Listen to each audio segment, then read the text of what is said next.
All right, back with another exciting drum lesson. It's been a little while, and originally from the last lesson I left, I was setting out to do something different, but oftentimes life dictates different things. So I'm still planning on coming back with this rhythm that I've been a big fan of for a while, but found something, nothing new, an old classic rock song that I heard, and I thought, interesting, because he's kind of utilizing a five-stroke roll. And, you know, rudiments, a lot of people use rudiments, obviously, around the drums. It's a common thing, paradiddles, things like that. Five-stroke rolls also, but there's something unique about this, and it's a problem I've seen with students over the years. And I'm going to try to explain it because it has to do with notation, which is voodoo, right? You're not supposed to mention like notation to drummers or reading. It's funny, I just saw Dave Weckel a couple weeks ago at a clinic here, and he was shocked when he mentioned the Stone stick control book, how many people hadn't heard of it. And he mentioned, you could see he was almost like disappointed. How do you not know about the stick control book? And he said, you got to find yourself a teacher, and you've got to sort of go through these foundational exercises. So I had heard of the Stone book. I think I was one of the few that raised my hand, but I was a little shocked too. And I'm always a little shocked when people don't have some basic understanding of rhythmic music theory. And as far as drums go, that's pretty much all we deal with. So, you should have an understanding. So we're going to talk about the five-stroke roll based on 16th notes and then based on 32nd notes applied in one of the more classic drum songs. Most people who are into classic rock know this song, and it's filled with tremendous drumming. So, but we're going to talk about this five-stroke roll. So if you know a little bit about rudimental drumming at all, you probably have heard of the five-stroke roll. And five-stroke roll is, where did we come up with this? I think because it's five strokes. Someone was really thinking when they thought of it. So the five-stroke roll, right, left, right. There's the five-stroke roll. I know I'm at the electric drums today. It's just how the configuration was. A lot of last few videos have been at the acoustic, but here at the electric for today. So right, left, right. Left, right, left. Okay, that's the five-stroke roll. Well, we could apply that around the drum set, obviously, in a lot of different ways. The problem comes, though, when we're playing a song. Let's say the tempo is between 100 and 120, and in our head we have this concept of 16th notes, and we're playing these fills, and we're going to base it on this 16th note five-stroke roll: 1 E and 2, 3 E and 4, or 1 E and 2 and 3 and 4.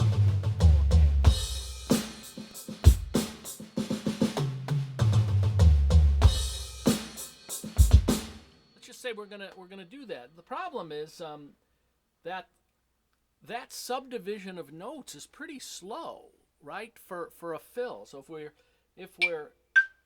here, 1, 2, 3, 4, 1.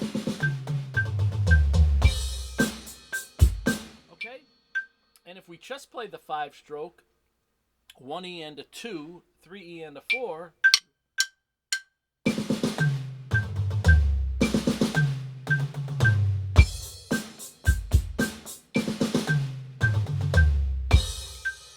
Time I played it as a five-stroke, and then I added an eighth note on the end: 1 E and a 2 and 3 E and a 4 and. Okay, but at that tempo, I mean, it's not overly exciting, right? I mean, it works, I guess, but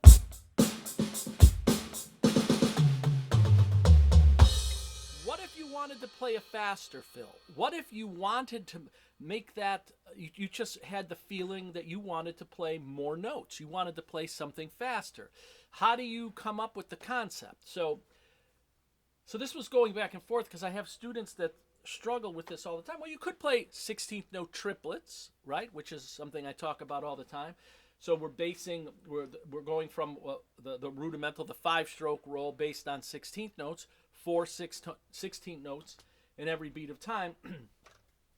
And then we can do 16th note triplets, which would be 6 notes for every beat of time, right? If we're playing in 4/4. So you could do that, and that would sound faster. But let's just say we want to stick to 16th notes for right now because we like that feel. And again, this is building towards the fill in the classic rock song, coupled with the fact that people struggle with the concept of how do we make these fills sound faster if our only concept is 16th notes. And what does this have to do with the Stone book or Dave Weckl? It really has nothing to do with Dave Weckl. Hang on a minute. Other than he did talk about, having a little understanding of reading. So again, if I'm thinking, I have this song, we can't change the tempo, right? This particular song is at around 110, okay? So at around 110, put it on exactly.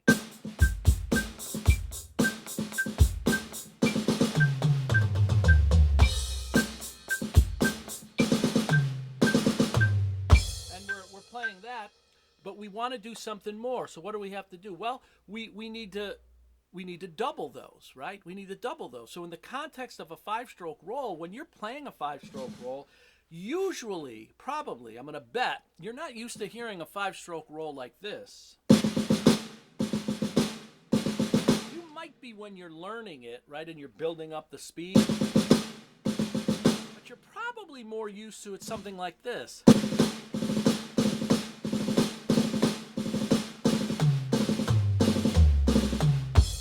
Like that when you're thinking of a 5-stroke roll. Okay, well, how do I apply that if I'm playing like I just can't play. I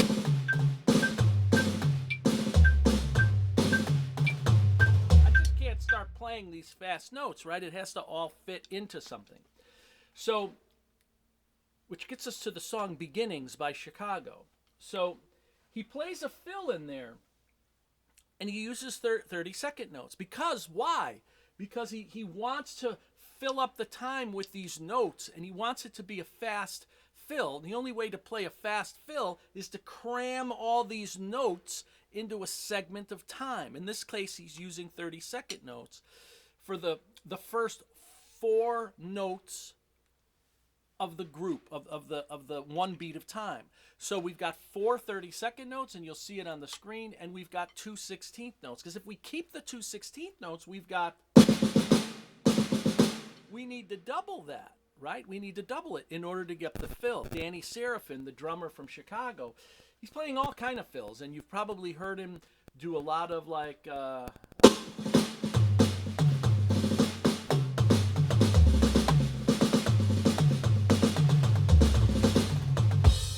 stuff. Matter of fact, he does that kind of a fill right before this one. He does kind of a long thing. And then towards the end of the song, he's doing lots of fills. It's a great song for working on chops and 5-stroke rolls and double strokes and things.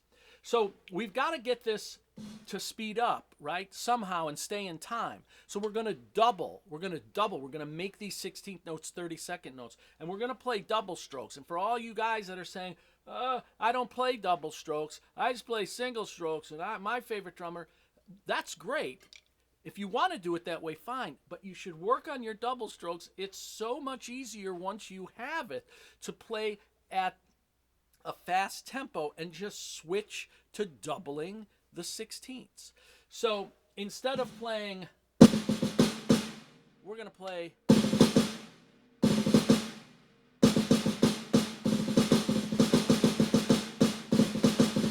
If I'm playing around the drums and I don't want to play.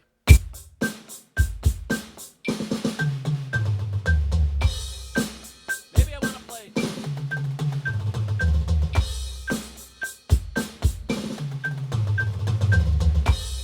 Now, doesn't fit in every song, does it? Sometimes it would be too busy, but it does work in beginnings, right? It does work in beginnings, which is a tempo at around 110. And if Danny Seraphin wanted to just play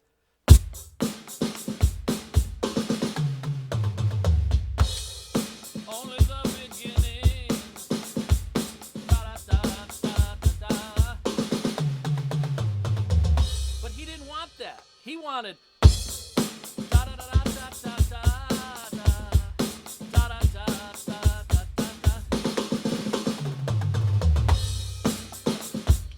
That, and in order to get that in time, we've got to double those. We've got to make the 16th notes become 32nd notes to double the time. Okay, we just can't play 16th notes and say, well, that's all we're going to play at these tempos. If you want that rush, that energy, that faster fill, we've got to cram more notes into it. So again, at the tempo that the song is on,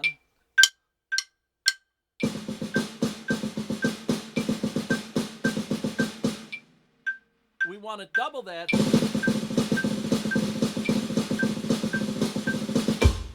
And of course, if we move it around, we get this kind of thing. Now he plays it, he starts the fill. I'm going to move into the fill and we'll talk a little bit more about the concept. The fill starts off with 16ths, so you get the feel of the 16ths. You get one eanda. Then he moves to the tom, I think, if I'm hearing it right, and he plays the double strokes, the 30 seconds, the five-stroke rudiment. So the five-stroke, but then he adds an extra note, and he accents that note.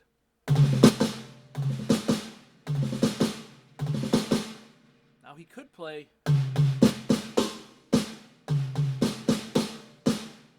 but he didn't want to. He wanted to play.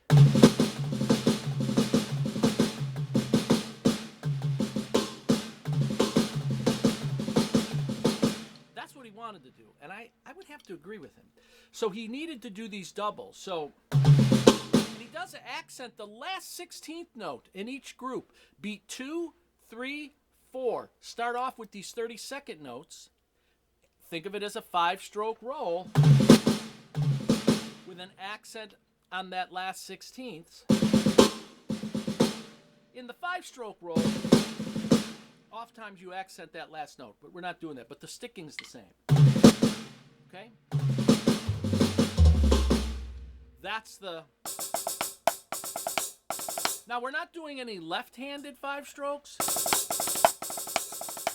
We're not doing any of those, but that's fine. We're still thinking 5-stroke as we go around the drums. So he starts off, then he just basically stays, I think, between these two drums, and he plays 1 E and then he plays 2 E, 2 E and 2 E and 2 E and 2 E and 2 E and he plays that for the next beats. 2 E, 3, 4. 1 E and 2, 3, 4. 1, sorry. 1, 2, 3, 4. 1, 2, 3, 4. So the right hand's playing the double on the high tom here. You're doing the, and that's where you get the feel. Okay? It's at around 111, 2, 3, 4.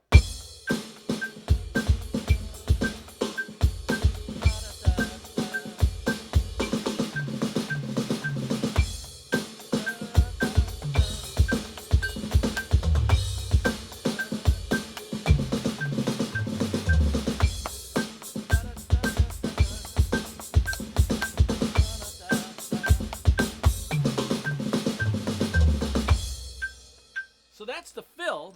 I'm going to play you the fill in the song. But more importantly than that, understanding the concept that it is a 5-stroke roll, but you can't play them as 16th notes at this tempo.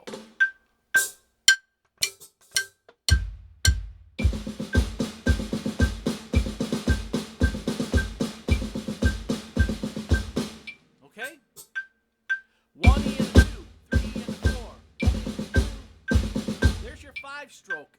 same tempo, 111.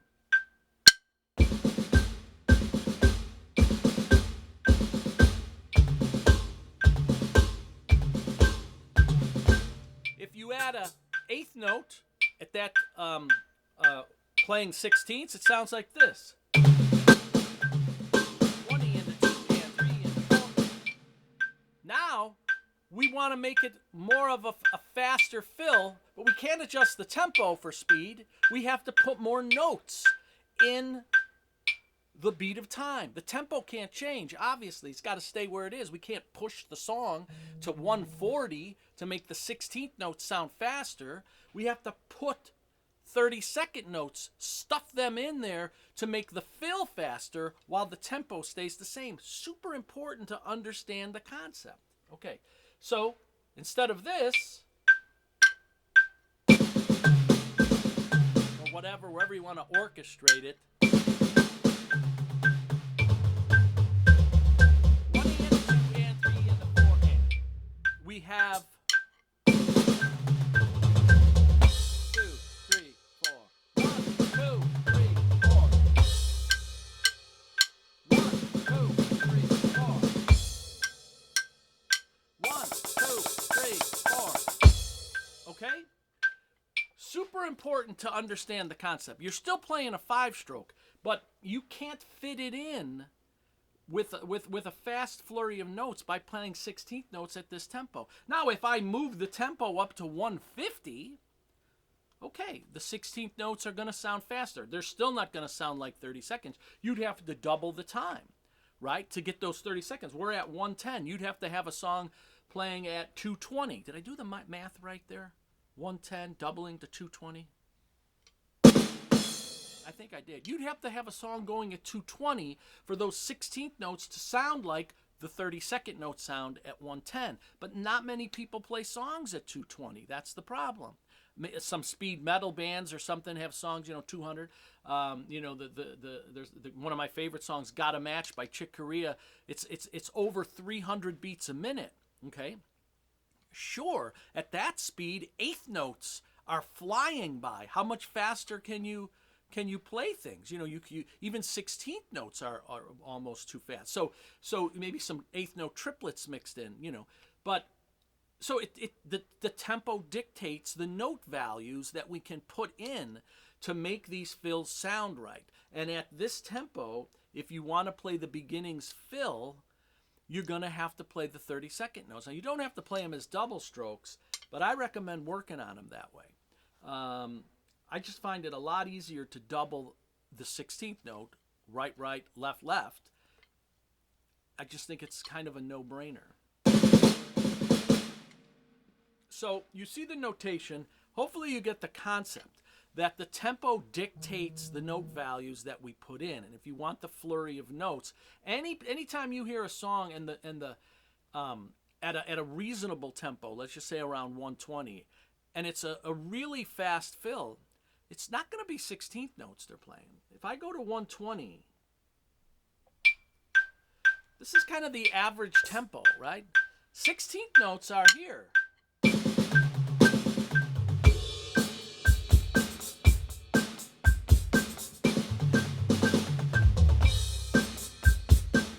If you want to play a faster fill, you either have to move up to triplets, 16th note triplets, because you're going to take the 4 beats or 4 notes per beat and put 6 notes per beat. 2, 3, 4. There's the 4. Or you do. Now that's faster.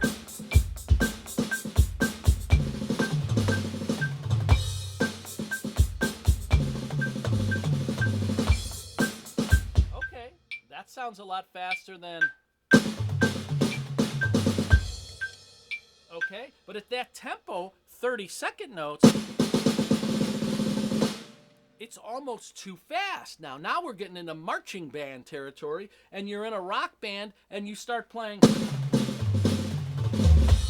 It sounds thin, right? So that, the 32nd note, is almost not used too much at this tempo. You might probably more likely drop down to 16th note triplets, because at that speed, the 16th note triplets sound much more manageable than playing 30-second notes. So you see, there's an interesting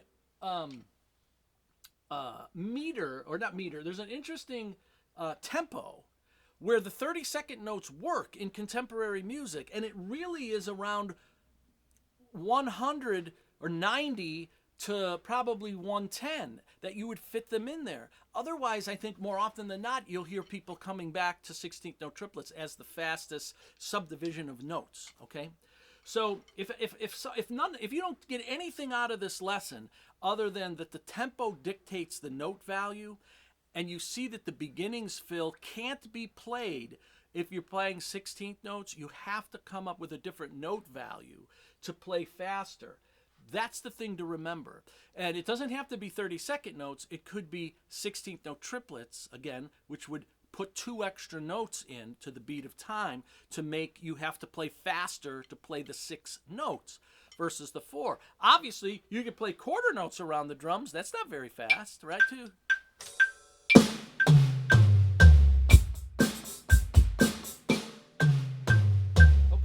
So that's pretty boring. You're not going to do that, okay? So, and then you'd move up 8th notes, 8th note triplets, 16th notes, right? 16th note triplets, 32nd notes. Forget about 64th notes. We almost never play them, right? You might do a grace note, something like that, but more often than not, those are 32nd notes too. So the only note values that drummers, for the most part, play are the quarter, 8th, 16th, 32nd, and then the 8th note, obviously quarter note triplets, 16th note triplets, things like that. For the most part, that's it. So again, listen to the whole song. Right before he plays this fill, and I'll play the song, he has this longer, and I don't have it notated, but it's kind of like they stop and he plays like.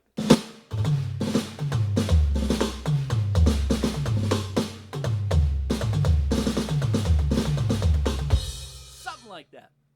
His is cooler, but and he plays it around.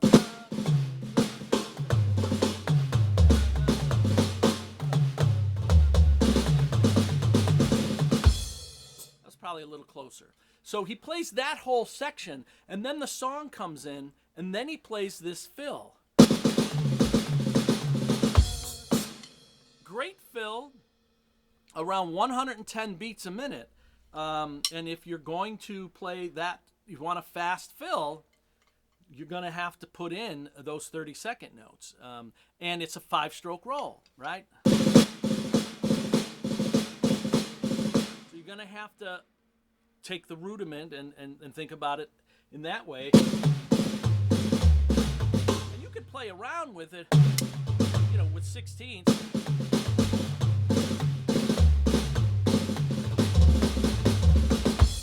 Some things just around the drums with it, but you're at that, what I was just playing, that's probably right around 110 at that speed. So if you have a song, again, you're playing it at 130, there's no way you're going to be able to put those 30-second notes in. And even if you can, they probably wouldn't sound good because it would sound too marchy. It would sound like a buzzy marching band playing, in the middle of your Metallica song. It doesn't work. That's why when you have a lot of these heavier bands that play faster tempos, they're using bigger notes because it sounds fuller and bigger. You're not going to be playing. You're not going to hear that in a Slipknot song, right? It's going to be all big, like. They're going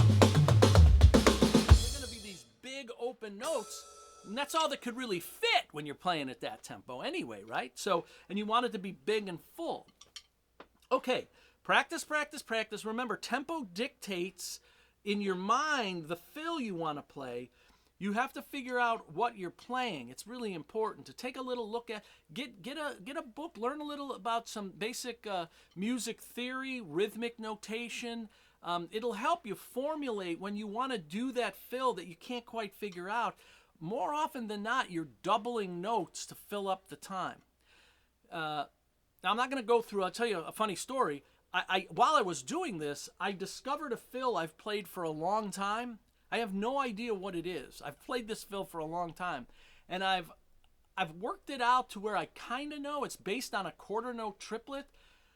And maybe one day I'll do a lesson. I don't know what I'm playing. That's the problem. So I can't explain it to you because I don't know what it is.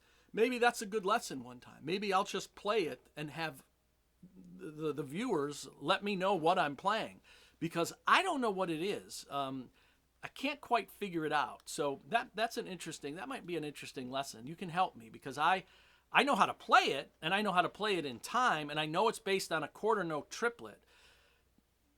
And that's how I keep the time, because I'm keeping the triplet. But I have no idea exactly what it is I'm playing notation-wise. So that might be a good lesson, or a good lesson for me. You can help me. So anyway, practice, practice, practice. Beginnings. That fill starts at 318. I'm going to put it on right now, and hopefully we don't get cut off.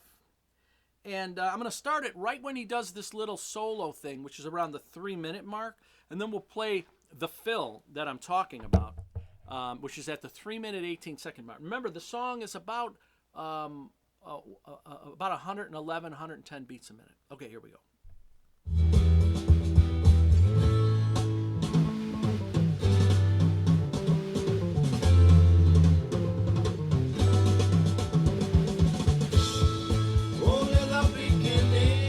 Here comes the fill.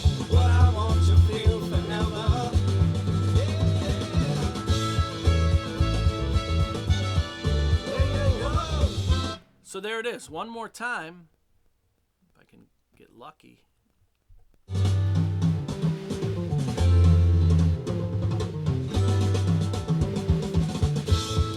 He does the 5 at the end of that too.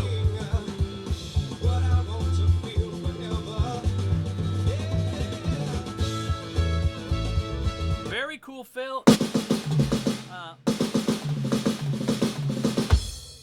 Not that hard to play.